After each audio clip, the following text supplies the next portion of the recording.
नमस्कार, आप देख रहे हैं वार्तिक टीवी और मैं हूं सुभाष शर्मा। वार्तिक टीवी के इस खास कार्यक्रम सियासी चाल भूचाल में आप सबका स्वागत है। आज का ये प्रोग्राम राजनीति को समर्पित होता है।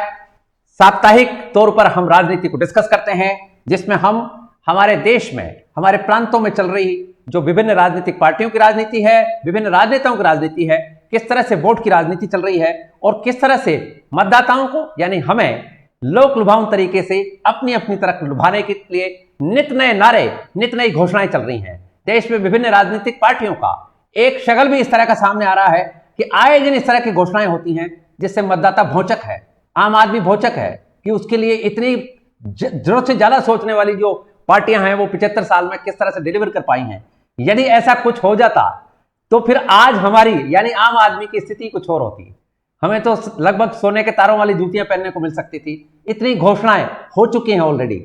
यदि आज तक देश की आजादी के बाद की घोषणाओं का कुल जमा जोड़ किया जाए तो प्रति व्यक्ति जो स्थिति आज नजर आती है उसमें और जो घोषणाएं हैं उनके जोड़ में रात और दिन का फर्क हो सकता था। इसलिए यह जरूरी है कि आप और हम सब जागरूक रहें, राजनीति को समझें, इनकी भाषा को समझें, इनकी बॉडी लैंग्वेज को समझें, क्या कहा जा रहा है, क्या परोसा जा रहा है, किस तरह से मखौल उड़ाया जाता है जनता के साथ किए वादों का। 5 साल होते हैं, निकल लेते हैं, आते हैं, नए जोश के साथ आते हैं, मदारी की तरह खेल करते हैं, अपना जाल फैलाते हैं, फिर समेट ले जाते हैं। यही हर 5 साल में होता है।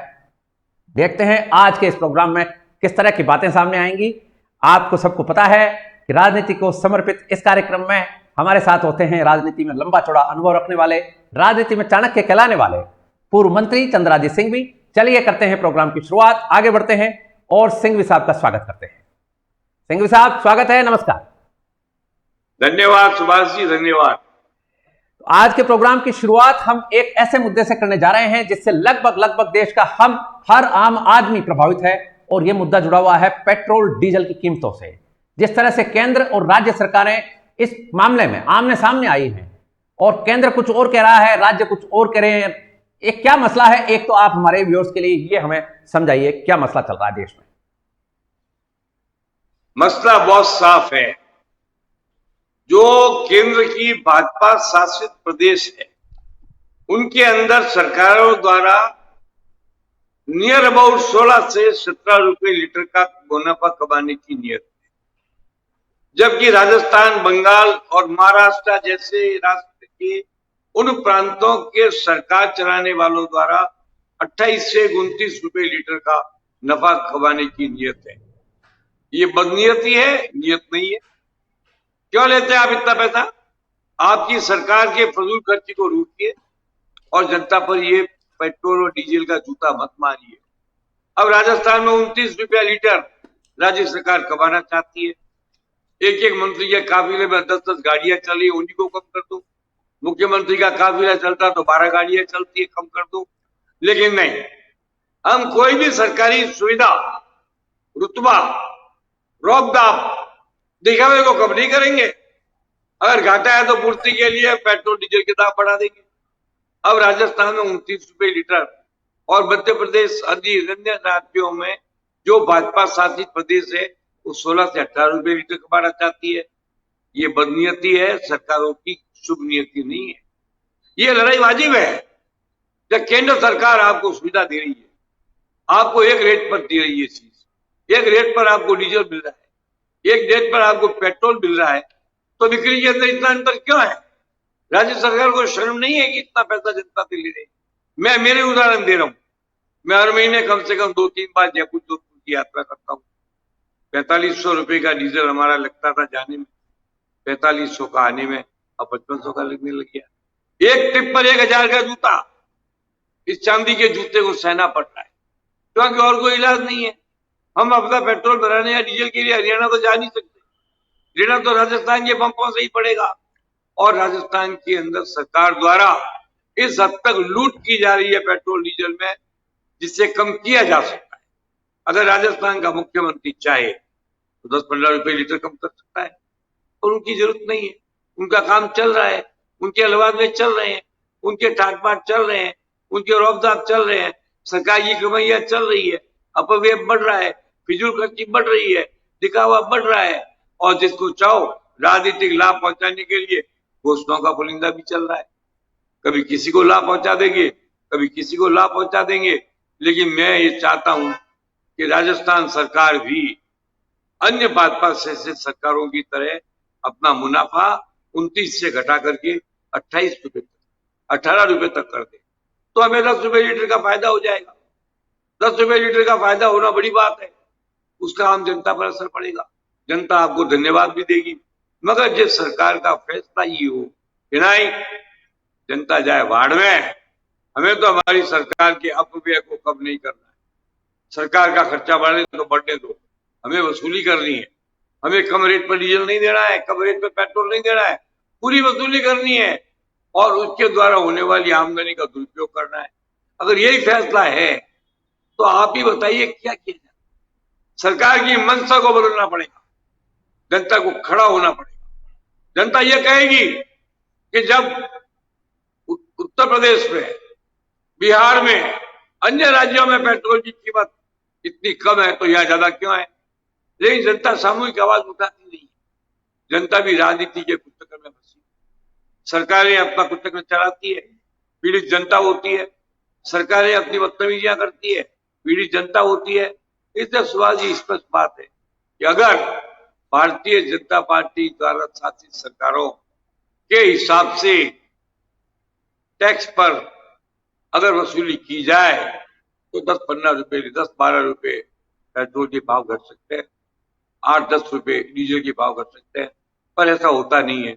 हर मुख्यमंत्री अपने हिसाब से राजनीति के अंदर प्राइस तय करता है, मूल्य तय करता है, वसूली करता है, आमदनी करता है, इनकम करता है, जिसकी सजा जनता को भुगतनी पड़ती है और वो भुगत रहे हैं। राजस्थान में विशेष तौर से भुगत रहे हैं। या 29 रुपए पर लीटर की कमाई करना चाहती है राज्य सरकार। क्यों साहब, आप नहीं घटा सकते क्या? आप अपना अपया कम करो, फालतू के खर्चे कम करो और ये जो पैसा लग रहा है इसको बचाओ।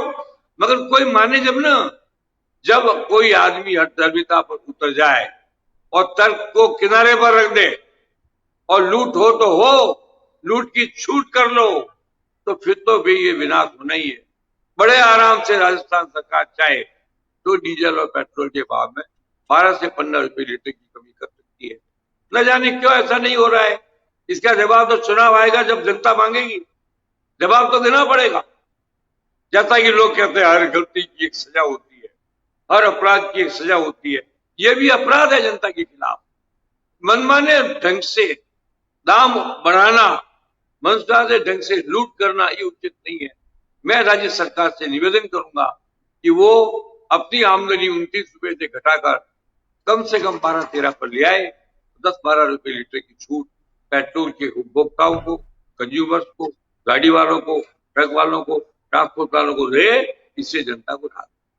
जी, तो अब हम आपने वैसे तो जो बात असल में मुद्दे की बात है वो तो कही दी है। और राजस्थान हो चाहे छत्तीसगढ़ हो या जो बाकी बंगाल वगैरह जो राज्य आवाज उठा रहे हैं, ये भी इस बारे में सोचें। और यदि केंद्र इसमें गलत है तो फिर केंद्र के ऊपर ये साफ गोई में अपनी बात कहें, सामने रखें चीज को। लेकिन ये तो सीधा सीधा सही फार्मूला लग रहा है कि एक्साइज कम है और राज्यों का जो शेयर है उसमें थोड़ी प्रॉब्लम चल रही है। आपने राइटली पॉइंट आउट किया। अब हम एक जो अभी इस सप्ताह में बहुत 2 सप्ताहों से लगभग चर्चा का विषय रहा है, प्रशांत किशोर को लेकर जिस तरह की चर्चाएं रही हैं, यदि हम देखें संगठनात्मक दृष्टि से तो कांग्रेस लसपस पड़ी है। जनाधार की स्थिति देखें तो बीमार कांग्रेस है। अब इस बीमारी का इलाज कराने के लिए एक ओझा जी जो हैं प्रशांत किशोर जी डॉक्टर बन के आए। क्या लगता है आपको कि डॉक्टर साहब ने बीमार की हालत देख के दूरी बना ली या कि जो बीमार था उसने डॉक्टर की जो जिसको कहते हैं क्वालिफिकेशन है उसको देखकर दूरी बना ली? क्या लगता है आपको, क्यों हुआ? इसका कारण बड़ा स्पष्ट है। पहले तो उन्होंने डॉक्टर को चूज ही गलत किया। मैंने आपके चैनल पे कहा था कि जब कोई प्रांत या देश के अंदर सर्वव्यापी बीमारी हो तो एक डॉक्टर से उसका इलाज नहीं होता है, डजन डॉक्टर चाहिए, 2 डजन चाहिए। मैंने तब भी कहा था कि पीके का एक्सपेरिमेंट सूर्य जी का फेल होगा और पीके को भागना पड़ा। इसके 2 कारण हैं। एक कारण जो है कि अकेले पीके के जिम्मे देश भर की कांग्रेस सलाहकार का काम सौंपती, ये फैसला ही गलत था। कांग्रेस देश की सबसे बड़ी और महान संस्था है, इसका इतिहास है, करोड़ों इसके मेंबर हैं, लाखों इसके ब्लॉक कांग्रेस के सदस्य हैं। तो ऐसी संस्था का नेतृत्व या राय देने का अधिकार एक आदमी को आप सौंप दोगे, तो ये गलत चूजिंग किया गया। उसके बाद में पीके ने भी गलत राय दे दी। पीके ने जो राय दी वो इनको स्टेट के लीडर्स को पसंद नहीं आई। उन्होंने कहा हमारी तो दुकान उठ जाएगी, ये अकेला ही सब कुछ कर लेगा। तो पहले तो पीके का सिलेक्शन रॉन्ग, फिर पीके के सुझाव रॉन्ग, उस सुझाव पर प्रदेश के नेताओं की प्रतिक्रिया रॉन्ग, सब मिलाकर के पीके एंड कंपनी का पूरा राजनीतिक दिवाला निकल गया और पार्टी जो लाभ लेना चाहती थी वो लेने की स्थिति में नहीं रही। आप ही बताइए, अब राजस्थान में अगर पीके आता है क्या होता है? आप बताइए कौन से जिले में क्या फर्क पड़ेगा? मैं तो राजस्थान के 33 जिले का जानता हूं, एक एक चीज से मेरा नॉलेज है, कोई फर्क नहीं पड़ता है। लेकिन अगर पीके ने कुछ अच्छे सुझाव दिए तो पीके के सुझावों की अनदेखी करके उनको भी रद्दी की टोकरी में डाल दिया। पीके ने एक अच्छा सुझाव ही दिया, उसने कहा नौजवान पीढ़ी के हाथों में पार्टी सौंपो, पर ये बूढ़े बुजुर्ग बैठे हैं खुराट लोग, ये कैसे मान लेते? इन्होंने पीके का ही बिस्तर बांध दिया, नेताओं का तो बांधा ही बांधा, पीके का बांध दिया और पीके को भागना पड़ा। आप बताइए, गंगापुर सिटी में सचिन पायलट जाता है, आप विश्वास करिए अगर वहां पर सलमान खान और अमिताभ बच्चन एक साथ चले जाते तो भी इतनी भीड़ नहीं होती। इसको पॉइंट आउट किया पीके ने, रद्दी की टोकरी में डाल दिया गया। वैल्यू ही नहीं है, लोकप्रियता की वैल्यू उससे बढ़ाने की कोशिश की। ये जरूरी थोड़ी है कि पीके सारी सुझाव गलत दे रहा था, कुछ अच्छे भी दे रहा था। उसके अच्छे सुझावों की तो मारवाड़ी में कहते भूंगली बना दी गई, उसको जीरो कर दिया गया और उसको खुद को जीरो कर दिया गया। दोनों फैसले गलत हुए, उसका निमंत्रण भी गलत था और उसका रिजेक्शन भी गलत था।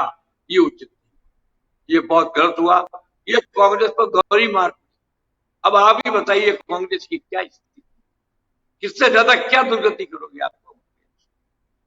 एक जिला ऐसा नहीं है जहां कांग्रेस दावे से कह सके कि जिले की 10 में से 5 सीट को ला सकती है। एक नेता ऐसा नहीं है जिसके तालियां बजती हो, एक नेता है जिसे कहा जा सकता हो, नेता ऐसा नहीं लोकप्रिय कहा जाए। एक मंत्री से कोई जाए और भीड़ के अंदर गड़गड़ाहट तालियों की हो जाए तो मैं समझूंगा कि मेरी राजनीति बेकार है।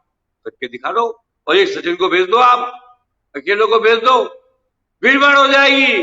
यानी लोकप्रियता की वैल्यू बढ़ाने का जो सुझाव था वो पीके का सही सुझाव था, राइट। उसकी तो अनदेखी कर दी गई, आपके कनेक्शन में वैल्यू नहीं रखी गई। और की कोई वैल्यू नहीं है, जिनको नंगा किया पीके, उन्होंने पीके का बिस्तर खोलकर बुजुर्गों की दाढ़, नौजवान और कांग्रेस के दिन खराब थे और ज्यादा खराब हो गए। चुनाव तो आने ही वाले, आप भी देख लेना, मैं भी देख लूंगा। कांग्रेस राजस्थान, मैं छत्तीसगढ़ कर रहा हूँ, मैं बुरे नहीं कर रहा हूँ, पीके वो साथ दिया था, की गलती निकालता सही निकालता कि सही बात को भी रिजेक्ट किया गया, उसके आंकलन और चुनाव के गलत फैसले को भी रिजेक्ट किया गया। दोहरी मार से पीके साहब बड़े बेआबरू करते पूछे थे, हम निकले, वरना कोई अच्छा आदमी होता तो बात कुछ और आती, तो गाना कुछ और होता, तो गाना ये होता, न जाओ छोड़कर दिल अभी भरा नहीं है, और गाना उसके बदले आप पूछे थे, हमने के ऐसी दुर्गति पीके साहब आपकी हो रही थी, जिसके लिए मैंने बहुत पहले घोषणा कर जी। तो ये बात तो लगभग सारी राजनीतिक गलियारों में चल रही है कि पीके नामक जो डॉक्टर आया वो डॉक्टर ठीक नहीं था, पहली बात जो आपने भी कही है। और दूसरी बात कि कांग्रेस को डिफरेंट किस्म के, चूंकि मल्टी ऑर्गन फेल्योर का मसला चल रहा है, अब उसमें एनेस्थीसिया भी चाहिए, उसमें न्यूरोलॉजिस्ट भी चाहिए, उसमें ऑप्थेल्मोलॉजिस्ट भी चाहिए, उसमें डेंटिस्ट भी चाहिए। तो बात तो यही चल रही है कि उस सब तरफ से यदि सुधार नहीं होगा तो कांग्रेस की बीमारी ठीक होने वाली नहीं है। और बीमारी ठीक करने के लिए सुभाष जी, एक मरीज का ऑपरेशन होता है तो सब तरह के डॉक्टर आके देखते हैं चारों में। एक डॉक्टर बीपी को कंट्रोल करता है, दूसरा डॉक्टर उसके होमोग्लोबिन को कंट्रोल करता है, तीसरा आदमी उसके हार्ट पल्स को कंट्रोल करता है। आप एक ही डॉक्टर पर डाल दो सारा मामला, तो मरना ही है, वो तो पेशेंट की मौत तो तय है, इसमें आप रोक ही नहीं सकते। बिल्कुल ठीक है। तो तो तत्व ये है कि जब पीके, मैंने ही एक बात कहा था कि पीके स्वीकार्य नहीं होंगे, पीके फेल होंगे, एक्सपेरिमेंट फ्लॉप होगा, सोनिया जी का एक्सपेरिमेंट फ्लॉप होगा, पीके स्वीकार्य नहीं होंगे। अब आप बताइए, राजस्थान के नेताओं में क्या अशोक गहलोत पीके को एक्सेप्ट करता, क्या सचिन पायलट पीके को एक्सेप्ट करता? कोई नहीं करता। इसलिए बेचारे पीके को जाना पड़ा और बेचारा बन के जाना पड़ा, उसको एक्सपेरिमेंट करने का मौका ही नहीं मिला। अब पीके तो हवा देख के चलते हैं, वो हवा देख के रिजल्ट करते हैं, हवा देख के बात करते हैं। अब हवा की देखी बात बंगाल में चल जाती है, हवा की देखी बात बिहार में चल जाती है। राजस्थान जो जातिवादी प्रबल क्षेत्र है, जहां व्यक्ति का चुनाव और व्यक्ति का काम जातियों के आधार पर होता है, वहां कोई भी पी के आएगा तो उसे जातियों का अध्ययन करना पड़ेगा, जाति सीखना पड़ेगा, जातियों को समझना पड़ेगा, जातियों के हिसाब से बात करनी पड़ेगी। उसके लिए वर्ष चाहिए, महीने चाहिए, चंद दिनों का ये काम नहीं है। इसलिए पीके का जाना पीके की इज्जत के बचाने के बराबर हो गया। अगर वो यहाँ रहकर राय देते तो बुरी तरह से फ्लॉप होते। ये बात मैंने आपको 20 दिन पहले कही थी। बिल्कुल ठीक है। बात जब कांग्रेस की चली रही है और आपका गृह राज्य भी है राजस्थान, जहां कांग्रेस नीति सरकार है, ऐसे में हम अब राजस्थान की तरफ आना चाह रहे हैं। और राजस्थान में इन दिनों जो चर्चाएं चल रही हैं, जो अखबारों की सुर्खियां बन रही हैं, वो बन रही हैं भ्रष्टाचार के बहुत ज्यादा मामले पकड़े जा रहे हैं, कई अधिकारी कई कर्मचारी पकड़े जा रहे हैं। क्या लगता है आपको कि ये सरकार की एंटी करप्शन को लेकर कोई ड्राइव है, कोई सक्रियता है, या कि राजस्थान में एक सिस्टम में भ्रष्टाचार ज्यादा फैल गया है?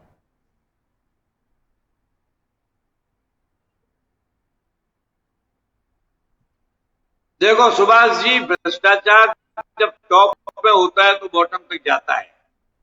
जब रीट के मामले में कैबिनेट पर भ्रष्टाचार के आरोप लगे, जब कैबिनेट मंत्री इस पर जांच का फैसला और इंक्वायरी दर्ज कर दिए, तो छोटे मोटे अफसरों के बारे में क्या बात करते हो?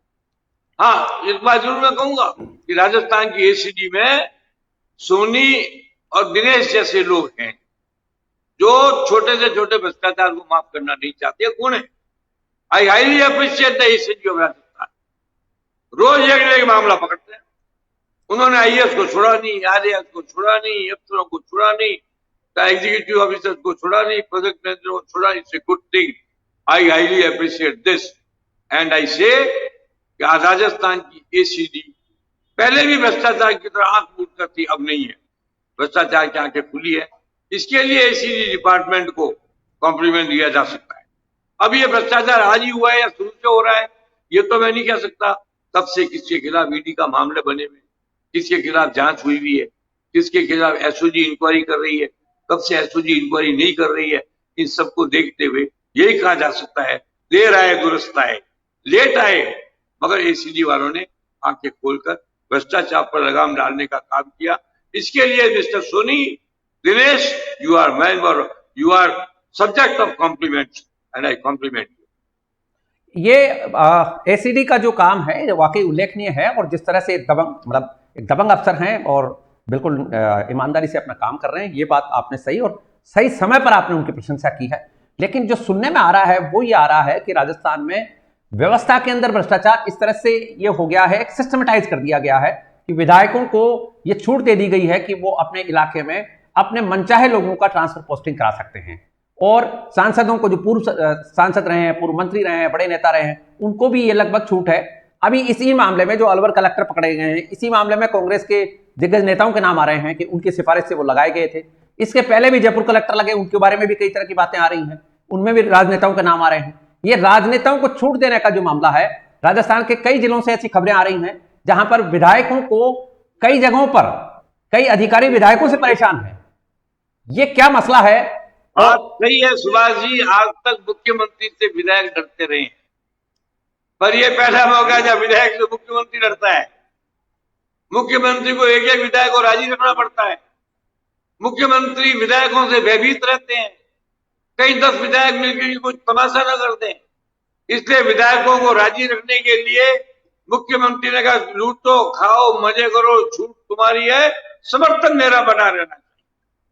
जब मुख्यमंत्री का फैसला यही है कि तुम मेरे प्रति वफादार रहो, तो ईमानदारी के प्रति वफादार रहने की जरूरत है।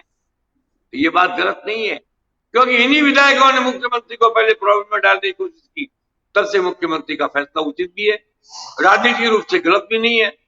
अब ये सारे विधायक तो खुदा बन गए हैं। विधायकों को जिंदगी में इतना मजा कभी नहीं आया। विधायकों को हर तरह की छूट है। विधायकों के भाई बहन भतीजे रिश्तेदार ब्लैकमेल करते हैं, क्या नहीं करते हैं, बलात्कार तक उनके रिश्तेदार करते हैं, चोरियां करते हैं, ट्रांसफर करते हैं, डाके डालते हैं, हर गलत काम करते हैं। अलवर कलेक्टर का तो आपने एक उदाहरण दिया है, कितने उदाहरण अब तक हो चुके हैं। तो एक बात मान के चलो आप, जब मुख्यमंत्री का दबाव और दौस कम होगा तो भाई विधायक तो लूटेंगे।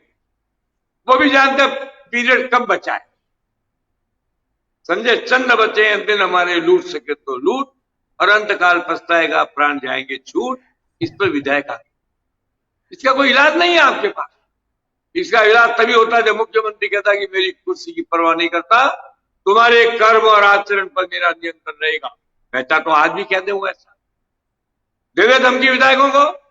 जब किसी विधायक के खिलाफ भ्रष्टाचार, बलात्कार, आचरणहीनता, चरित्रहीनता, पक्षपात, गुनाहगार, गलतियों की सजा आई तो मैं उस विधायक को उतनी सजा दूंगा जितना मैं किसी सरकारी कर्मचारी को देता हूं। तो कम हो जाएगा। तो मेरे का पक्का विश्वास है कि वर्तमान सरकार में जिस प्रकार की मेथोडोलॉजी चल रही है, जिस प्रकार की विधायकों की गणित चल रही है, उसका मुख्यमंत्री के लिए ऐसा करना संभव नहीं है। इसलिए मैं अकेले मुख्यमंत्री को इसके लिए जिम्मेदार नहीं मानता, पूरी व्यवस्था को जिम्मेदार मानता। जी, तो अब राजस्थान की बात चल रही है, तो एक और हम जो अभी करंट टॉपिक है और चर्चा में आ गया है, ये 50 यूनिट बिजली फ्री देने का जब से घोषणा हुई है उसके बाद आज जिस तरह की खबरें हैं उनको लेकर हम आपसे बातचीत करना चाह रहे हैं।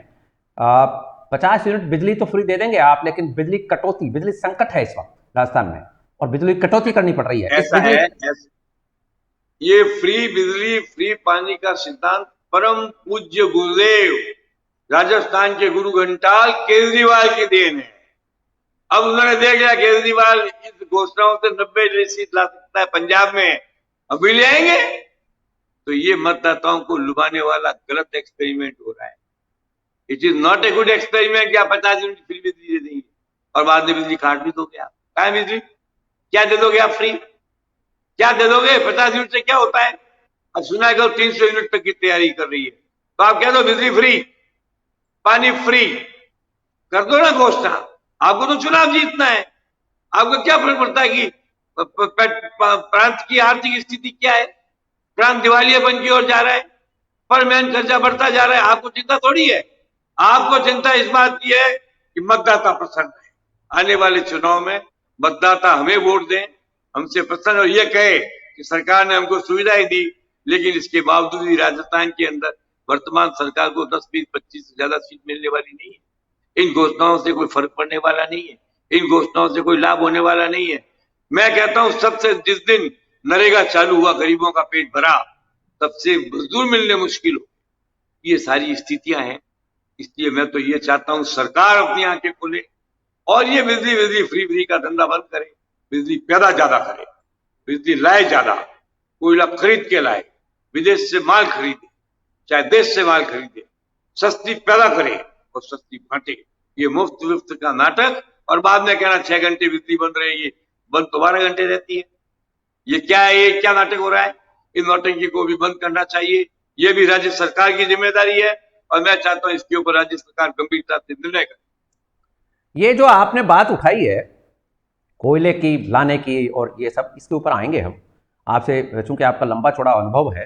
लेकिन इससे पहले हम हमारे व्यूअर्स को एक जानकारी दे देते हैं जो कि अभी बात चली पड़ी है। तो जो संभाग मुख्यालय हैं जिनमें जयपुर, जोधपुर, अजमेर हैं, इनमें सुबह 1 घंटे 7 से 8 की कटौती का ऐलान है। और कोटा, भरतपुर, बीकानेर जैसे, उदयपुर जैसे जो संभाग मुख्यालय हैं वहाँ पर 8 से 9 सुबह ये कटौती रहेगी। और इसी तरह से जो जिला मुख्यालय हैं उनमें 2 घंटे की कटौती रहेगी। और जो 5000 से ज़्यादा आबादी वाले क्षेत्र हैं वहाँ 3 घंटे की, सुबह 6 से 9 की कटौती है। गांव का कोई अता पता नहीं, गांव का कोई ये सर क्या देखिए ऐसा है, ये कटौती तो घोषित कटौती है। अघोषित कटौती का क्या हिसाब? हाँ, उसका कोई हिसाब 2 घंटे का बोलेंगे और 4 घंटे काट लेंगे, आप क्या कर लोगे? नहीं। क्या कर लेंगे, 3 सही घंटे बात का है। बोलेंगे, 6 घंटे काट ले, आप क्या कर लोगे? हाँ, और बिना कहे भी तो काट सकते कटौती हैं। होने का प्रोसेस चालू। अरे आप ये क्यों नहीं कहते हम कोयला लाएंगे, हाँ, इस इंपोर्ट पे करेंगे, इंडिया से लाएंगे, एक बिहार से मिनट, लाएंगे, मैं छत्तीसगढ़ से आपसे, लाएंगे, बिजली ज्यादा पैदा करेंगे? ये नहीं हाँ, कहते। पैदा नहीं मैं करेंगे, काटेंगे। काट लो भैया, तुम्हारे हाथ में बिजली का स्विच ऑफ कर दो, ऑन कर दो, रोकता कौन है तुमको? 3 घंटे का 6 घंटे रोज बिजली कटौती कर दो। यहाँ का आदमी, यहाँ का गरीब, यहाँ का किसान, यहाँ का मजदूर, मध्यम वर्गीय आदमी, शहर में रहने वाला, वो तो गर्मी का आदी है, 47 डिग्री बर्दाश्त कर, 48 कर लेगा। ये गलत तरीके हैं। सबसे अच्छा होता कि आप बिजली पैदा ज्यादा करते, दूसरे प्रदेशों से खरीदते और राजस्थान की जनता को देते। ऐसा वसुंधरा ने अपने राज्य में एक बार किया, याद करो आप इस बात को। बिजली खरीद के ला करके दी, मगर गरीबों को और अमीरों को और मध्यम वर्ग वालों को बिजली की कमी नहीं होने दी। अच्छा होता ये सरकार भी खरीद लेती। जब आप डीजल में इतना पैसा कमा ही रहे हो तो उसका आधा बिजली में डाल दो, क्या बुराई है? पर आप खरीदना तो चाहते नहीं, देना चाहते नहीं, लेने में आगे हो। ये क्या system? Government system fail, government management fail, government की पॉलिसी फेल, गवर्नमेंट की नीयत फेल है। This is not justified.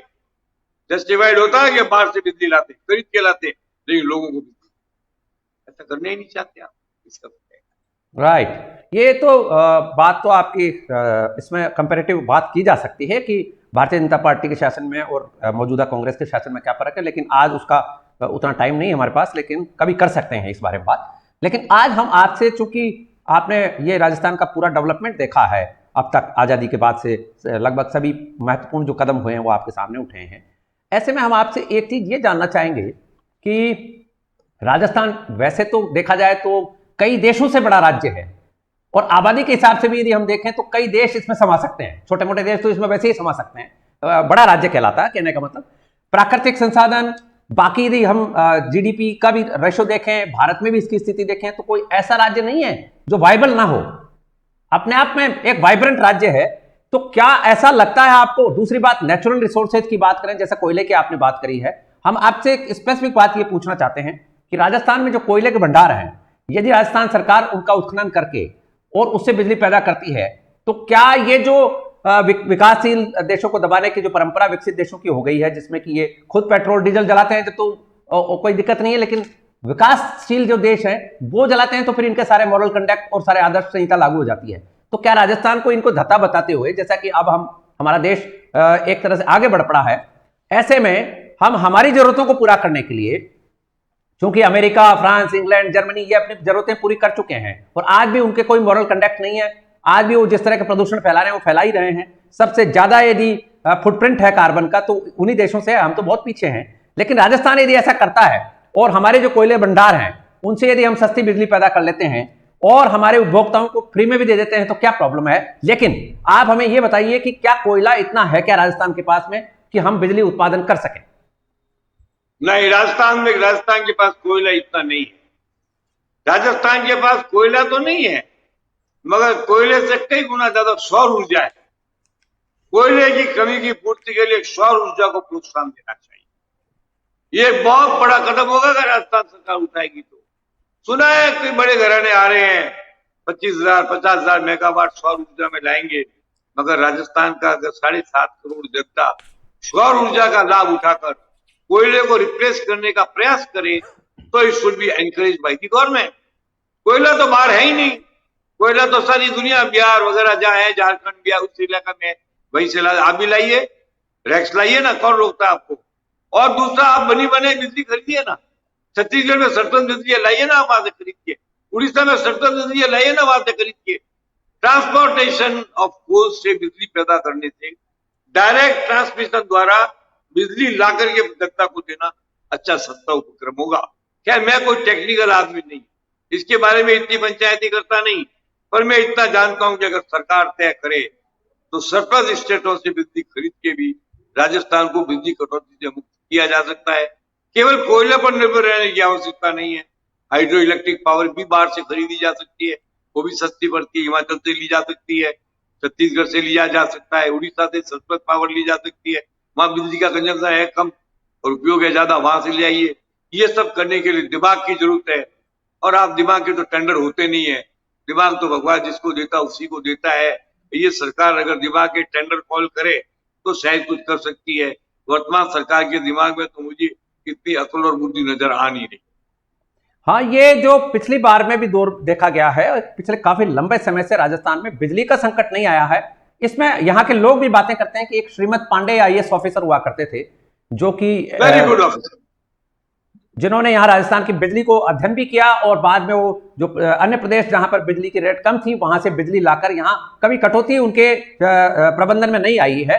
ये बातें चल रही हैं बाजार में और लोग आपस में बातें करते हैं। आप बिल्कुल सच कह रहे हो। श्रीमत पांडे जैसे अफसर अगर होते तो साल भर पहले अंदाज लगा लेते कि बिजली कमी है। श्रीमत पांडे वेरी एफिशिएंट, ब्रिलियंट और बड़ा औद्योगिक अधिकारी था। उसने कभी बिजली की प्रॉब्लम नहीं आने दी, जबकि वो मुख्यमंत्री के निजी सलाहकार भी थे, पीए भी थे, पीएस भी थे और बिजली का काम देखते थे। अब क्या हो गया? क्या कोई पांडे है नहीं क्या प्रदेश? ढूंढो ना, बहुत मिल जाएंगे। बड़े बड़े अफसर यहां पर है, लाइए ना उनको, इस्तेमाल करिए। आप करना ही नहीं चाहते तो उसका तो क्या इलाज है? अब बिजली लाने की, बिजली का एक ही तरीका, या तो कम खाओ कम खर्चो, कम लाओ कम कंज्यूम करो। करती है तो करने दो, कटौती पर रो मत, गर्मी में बैठना सीख लो, 47 डिग्री की आदत डाल दो, और अगर लाना ही है तो बिजली खरीद के लाओ। अब सौर ऊर्जा को प्रमोट करने की जगह ये सरकार प्रतिबंध लगाने की कई बातें करती है। सौर ऊर्जा हो तो एब्सोल्यूट प्रमोट करो। अकेले राजस्थान में इतनी सौर ऊर्जा का भंडार बन सकता है कि कोयले की जरूरत नेग्लिजिबल हो जाएगी। तो करना भी तो चाहिए, प्रमोट करिए, लोगों को इंसेंटिव दीजिए, बैंक से लोन दीजिए, कोऑपरेटिव से लोन दिलवाइए। कहिए कि जो आदमी बिजली करेगा पैदा, उसको पॉल्यूशन में भी हम फ्रीडम देंगे, क्योंकि सोलर एनर्जी में पॉल्यूशन कम होता है। सब बातों को करने के लिए दिमाग की जरूरत है, और मैंने आपको पहले ही कहा था दिमाग सरकार के पास है या नहीं ये मैं जानता नहीं, और टेंडर से दिमाग प्राप्त नहीं होते हैं, दिमाग तो जन्मजात होता है। बिल्कुल ठीक है। तो अब हम प्रोग्राम को समाप्त कर रहे हैं। कोई ऐसी बात जो आप और कहना चाहें वो और कह लीजिए। मैं इतना कहना चाहता हूं कि भ्रष्टाचार डिपार्टमेंट के अंदर जो प्रोग्रेस हो रही है, इसे और भी प्रमोट करना चाहिए, और बिजली के अरेंजमेंट के लिए हो सके तो एक दो श्रीमत पांडे ढूंढने चाहिए। ये जरूरी भी है, ये आवश्यक भी है। अन्य सोर्स, ऑल्टरनेटिव वैकल्पिक सोर्स तो ऊर्जा है, उनको प्रमोट करने के लिए कमेटी बननी चाहिए, उन्हें प्रमोट करना चाहिए, उन्हें प्रमोशन देना चाहिए, और उन्हें घर घर तक पहुंचाने की व्यवस्था करनी चाहिए। तभी जाकर के हमारी समस्या का समाधान होगा। और ये जो बड़ी बड़ी गाड़ियां ले जाकर 10 गाड़ी लेके मंत्री घूम रहे हैं, इनको बंद करिए। अपने घर की तो एक गाड़ी रख नहीं सकते, सरकारी 10 गाड़ियों में घूमते हैं, लंबा चौड़ा स्टाफ रखते हैं, उसे कट करिए, खर्चा कम करिए और पेट्रोल सस्ता है। बिल्कुल ठीक है, आपने ये भी बात सही कही, और थोड़ा दिल भी बड़ा रखिए। वसुंधरा राजे ने, आप देखिए, श्रीमत पांडे जब अशोक गहलोत के पीएस हुआ करते थे, इसके बाद जब वसुंधरा राजे की सरकार आती है, वसुंधरा राजे ने बुलाकर बिजली विभाग का सारा काम श्रीमत जी पांडे को दिया, और श्रीमत पांडे ने बखूबी वो काम अंजाम दिया, और राज्य की वाहवाही भी हुई। उस समय जो आपने बताया था ना अभी प्रोग्राम की शुरुआत में कि वसुंधरा राजे ने बहुत अच्छा काम किया, उसके पीछे श्रीमत पांडे का दिमाग था। और ये बड़ा दिल रखने की बात, ये बड़ा दिल होने की बात, सरकार को चलाने वाले जो नेता है उनको बड़ा दिल रखना चाहिए। तो ये था आज का हमारा प्रोग्राम। हमारे साथ जुड़े हुए थे राजनीति में लंबा चौड़ा अनुभव रखने वाले चंद्राजीत सिंघवी साहब, आपका बहुत बहुत आभार, धन्यवाद। तो राजनीति के चाणक्य पूर्व मंत्री चंद्राजीत सिंघवी से आपने जाना कि किस तरह की राजनीति चल रही है हमारे इर्द गिर्द, और राजनीति में किस तरह के फैसले लिए जा रहे हैं और उसका असर क्या आ रहा है, हमें क्या भुगतना पड़ रहा है। इन सब के ऊपर आज हमने डिटेल से बातचीत की। आपने हमारा प्रोग्राम ज्वाइन किया, इसके लिए आपका बहुत बहुत आभार, धन्यवाद। I wish you good luck, success and happiness. Thank you so much.